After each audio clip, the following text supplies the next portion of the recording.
ამაზე პასუხი რა თქმა უნდა. ანი ბალიაშვილი ერთ-ერთი მათგანია ქარალის გამგეობის თანამშრომელთა შორის, ვისაც საკადრო ცვლილებები შეეხო.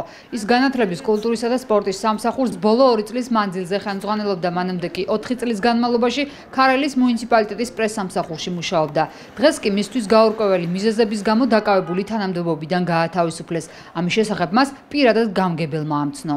ეს იყო აბსოლუტურად მოულოდნელი. დღეს გამომიცხადა, რომ მე აღარ მუშაობ კულტურის სამსახურის უფროსად. მე ვთვლი, რომ ამ სფეროში გამიკეთებია ძალიან ბევრი და ძალიან კარგი საინტერესო ღონისძიების ავტორი ყოფილ ვარ. უბრალოდ ვკითხე მიზეზი, რის გამო გამათავისუფლა და ვერ დამისახელა მიზეზი, მითხრა რომ არ მქონდა არანაირი მიზეზი, უბრალოდ მივიღე ასეთი გადაწყვეტილება. მე არც გაფრთხილებაზე და არც არანაირ შეტყობინებაზე ხელი არ მაქვს მოწერილი, არანაირი ოფიციალური გაფრთხილება არ მქონია. განათლების, სპორტისა და კულტურის, ადმინისტრაციისა და ჯანდაცვის სამსახურებს ახალი კადრები უხელმძღვანელებენ. იურიდიული განყოფილება სამსახურად გადაკეთდა და მას ისევ განყოფილების უფროსი უხელმძღვანელებს. 3 სოფელში რწმუნებულების სპეციალისტებმა ჩაანაცვლეს, 5 სოფელში კი გამგებლის წარმომადგენლად ახალი კადრები დაინიშნენ.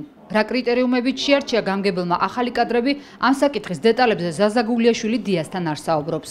ჯანდაცვასა და სოციალური ზრუნვის სამსახურში ზაზა გაჩეჩილაძე იყო სამსახურის უფროსი და გადავიყვანეთ ისიც ერთ საფეხური დაბლადავწიეთ განყოფილების უფროსად და ამ სამსახურის უფროსად დაინიშნა ვლადიმერ სულაკველიძე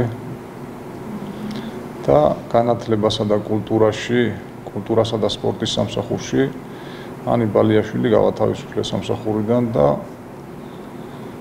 ორ ადამიანზე მაქვს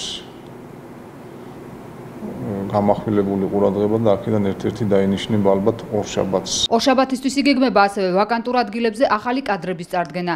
მათ შორის გამგებლის მეორე მოადგილის ვინაობაც ახალ კვირაში გახდება ცნობილი. პირველ მოადგილედ კი ზაზა გულიაშვილმა ნუგზარ დაბრუნდაშვილი დანიშნა.